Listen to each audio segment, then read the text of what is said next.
YouTube, baby. I am the Priceless Bride, and this is my journey to becoming a Proverbs 31 woman. So I'm trying to get these videos set up, and the idea is to get my videos accomplished when my baby's sleeping. And haven't had very much success with that. Either I'm too tired, or one is awake and the other one is sleeping, or I just have way too much to do at home. So I was like, I just remembered as I'm taking my Facebook break that I wanted to get a video done today. And I was like, all right, let me hurry up and get myself together before the kids wake up and see what happens. And so as soon as I get the camera set up, get everything fixed the way I want it, the big one cries. But he went back to sleep. See, I've got the monitor right here. I'm not lying. And my sweet little one, who I'm sleep training, is in the bassinet right next to me. And he just started stirring. So we'll see how long I can do this video for before I have to get back to my job. Today I want to talk to you about grace in parenting. I love disclosures. I feel like every video I have a disclosure. And I just wanted to disclose that my mom did an excellent job raising her daughters. I'm very proud of my mother for keeping it together and raising three really phenomenal women, and also still being a ride or die chick.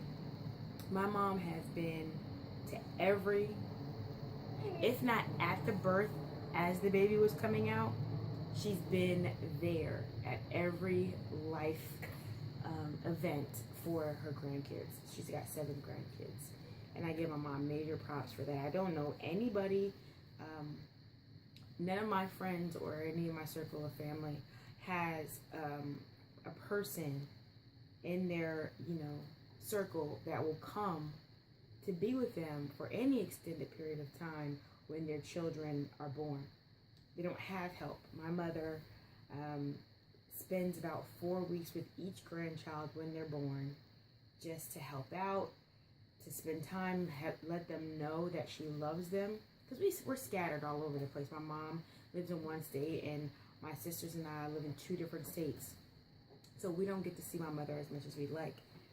So when the kids come, she's able to be there, and she's phenomenal. Her help is always a blessing. So I just want to give my mom a shout out, and also give the disclosure that anything that I say about myself and my future has nothing to do with how I was raised or my mom, because my mom did an amazing job with us. We have respect, we have values, we have morals. I have a really great relationship with God because my mother made it a priority to send her children to church. So I love everything about my mother, and I think that she's amazing. But I want to talk about grace as far as it pertains to my children, and what some things are that I would like to do for my children. That I don't even know where they came from. The idea or the desire came from to do things differently. All right, brief commercial break. My timer for my vitamins went off. So I'm back. So my mom loves to side-eye me about my my parenting choices. It's just funny. It's not anything to make me feel badly about, or even to bring attention to, something I may have disliked about how my mom raised us. She just loves to side-eye. For example, I went dairy-free for my first child because he had some gastrointestinal issues, and it cleared up as soon as I stopped having dairy products. My second son is gluten-free, and he had some skin and respiratory issues that cleared up pretty much immediately after I stopped consuming gluten products that had gluten in them. Soy sauce has gluten in it. That is a total side note. It really upset me because I thought I was doing good, and I getting chow mein noodles asking if the salt and pepper chicken had been made with wheat, and then all the stuff. And I get my fried rice. I go ham on my fried rice because it's mad delicious, and it's like the only thing I could have outside of that sweet and sour, salt and pepper chicken. My dude. 1 second.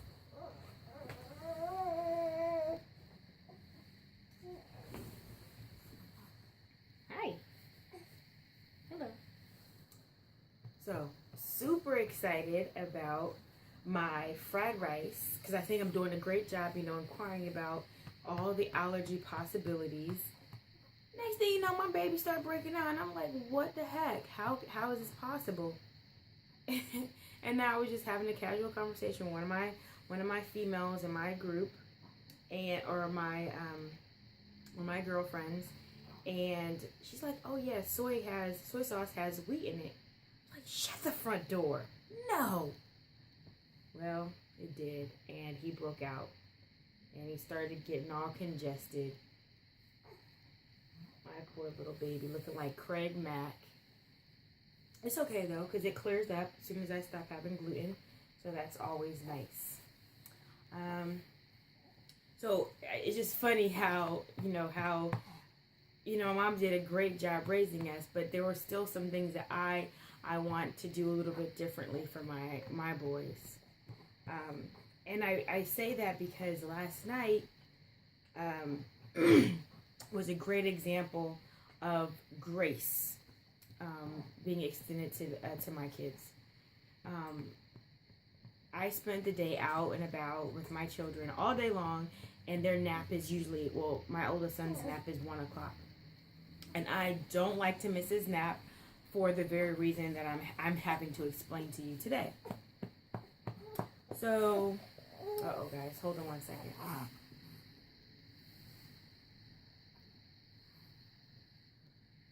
Listen, I don't like my kids to miss their naps, right?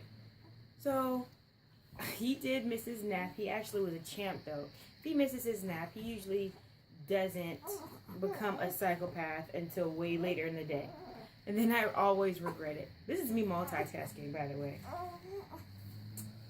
So, he missed his 2-3 hour nap. Excuse me. Hey, man.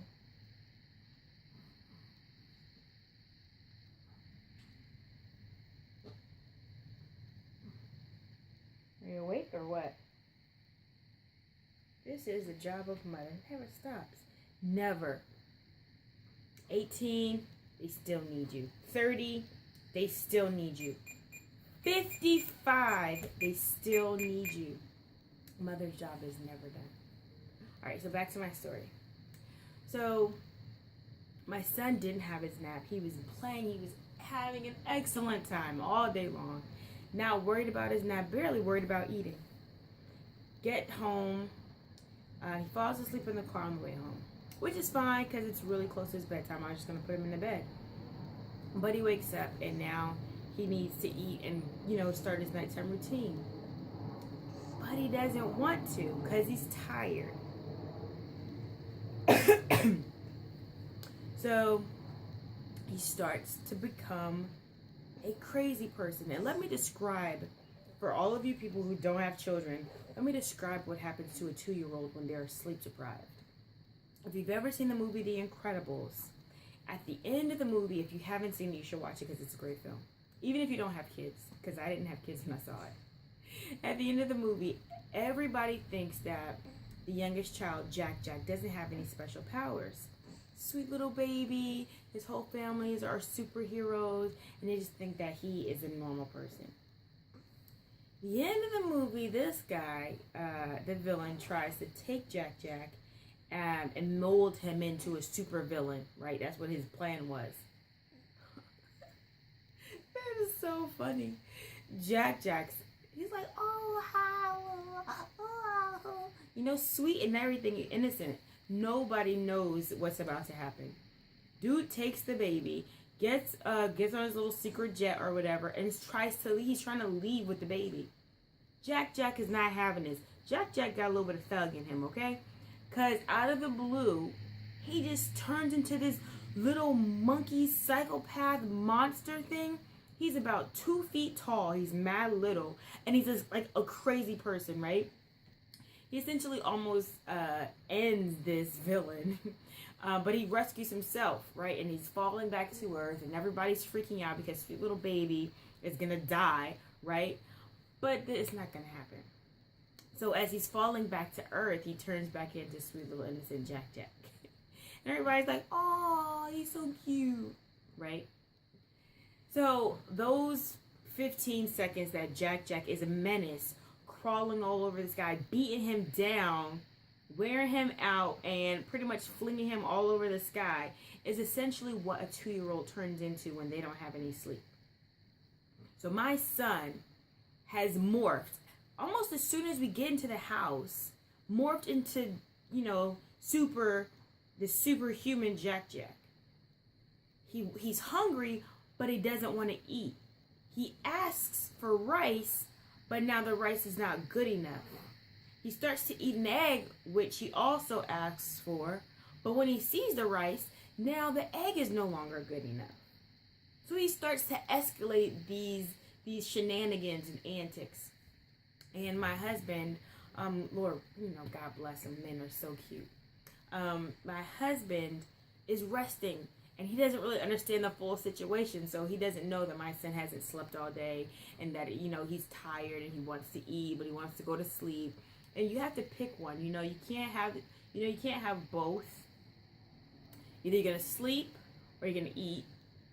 Only people with these kinds of superpowers can actually do them both, sleep and eat at the same time. I used to be one of them, but once I hit a certain age, that superpower is only for adolescents, and I'm really sad because I loved it. But my son doesn't have that superpower, so he gets really upset, and for whatever reason, I thought that he loved his food, he was gonna eat his food. For whatever reason, he decides that it's not good enough. And I walk away for a moment, I guess to get his diaper and everything ready for bed. And he totally spazzes, and he just quietly knocks his bowl of rice on the floor. He didn't eat his egg, and he dumped his rice on the floor. So I was like, okay. Calmly picked him up, took him to his room, and got him ready for bed. Right? Let me check on this guy, excuse me. Oh, you went back to sleep? Gimme. You're not going to do that. Yeah. All right. Okay, sweetie. All right. So he's back to, sleep, I guess. He's cool. He's happy now. Calmly get him up, get him ready for bed, and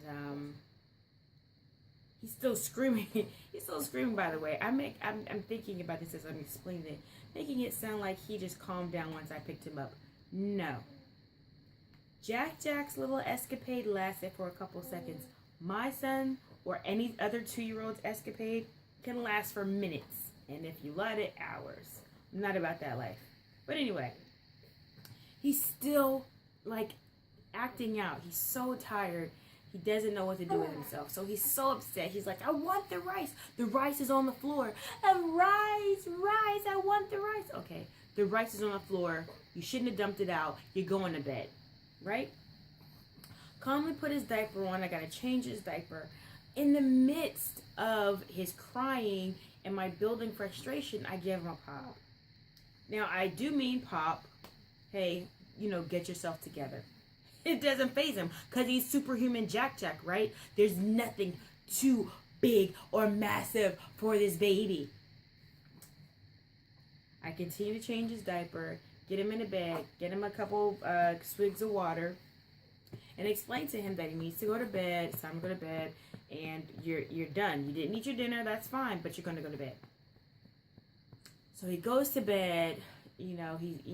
After he calms himself down, I sat with him for a little bit, and I sang to him while he calmed down, and we cuddled for a little bit in his room, and then I put him down, and I left.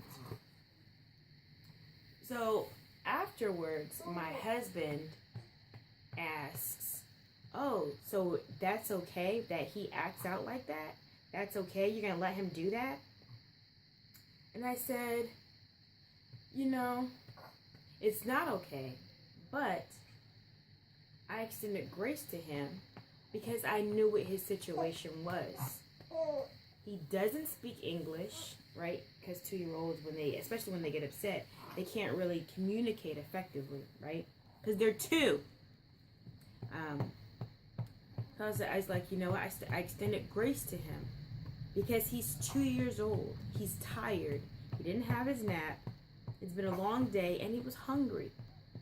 While that behavior is not okay, I chose to have patience with him and extend him grace. Now, grace is unmerited favor, which means that he did not necessarily deserve it because he was driving me crazy and he was being unreasonable. But I gave it to him because I understood his situation. And so my husband was like, oh, that makes sense.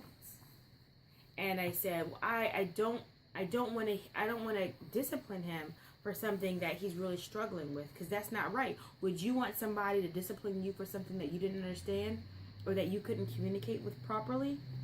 He's like, oh, that makes sense. So as I was explaining to my husband, because he's barely ever been around kids, let alone raising kids, what my reasoning was for extending grace to my son at that moment, I thought about my relationship with God. And when I'm living my life in my sin, you know, God always extends grace to me. And I'm sure that you have had situations in your life when you're like, I don't understand how I got away with that, or I don't understand how God let me do that, right? We are all given grace, you know, and it humbled me because the Bible talks about God being our Father, and it says, if your Father who knows how to give good gifts, if your Father gives you good gifts, how much more would God extend good gifts to you, right? If God made your Father, if God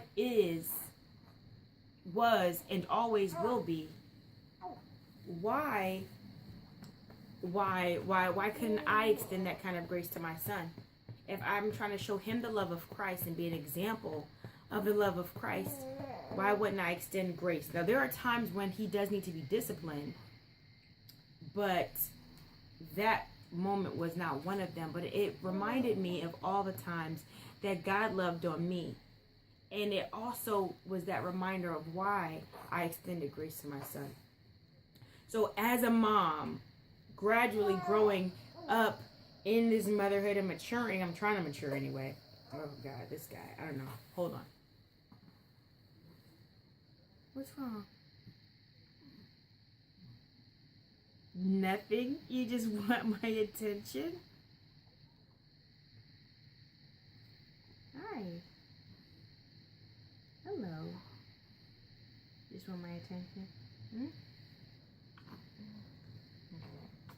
That's mommy's attention. You want to lay back down? Yeah.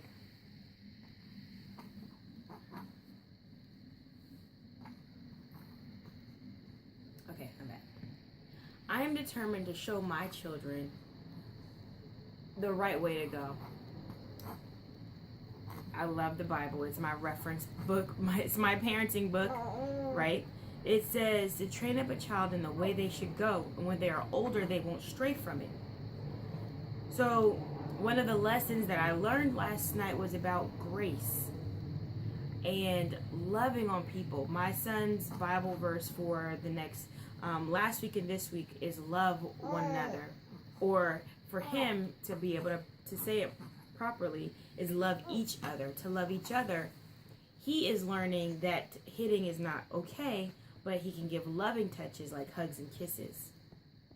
And so that's me extending grace to him, because I'm not gonna discipline him every time he hits somebody, but I'm gonna educate him on how to appropriately communicate, right? Because you want to love people, and loving people, you have to understand how to do that, right? You can't just give a command and no explanation. So I'm learning to extend grace the way God extended to me every time I need it. So I just want to encourage you as a mom or dad, or even just a person, if you don't have any kids. You're walking on this earth. You lived 20 years, 25 years, 30, 50. You lived all these years. There's no way that you lived during all this time of your life and God has never extended grace to you. Grace is unmerited favor. You don't earn it. It's not earnable. You can't save for it, and you can't pay for it. God extended it to you free of charge. There's no way that you were able to last this long without it. So the same way that God grants you grace on a daily basis, because I know some of y'all do grimy stuff, think grimy stuff, and plan some grimy stuff. And God still loves you. God still has allowed you to walk around on this earth. Give that grace to somebody else in your life. Because I'm practicing my grace, and I really hope that you practice yours. So I need to go because my sweet little angel has told me that he wants some attention. And he's talking and he's wilding, so this is him explaining his need for attention. This is my journey to becoming a Proverbs 31 woman.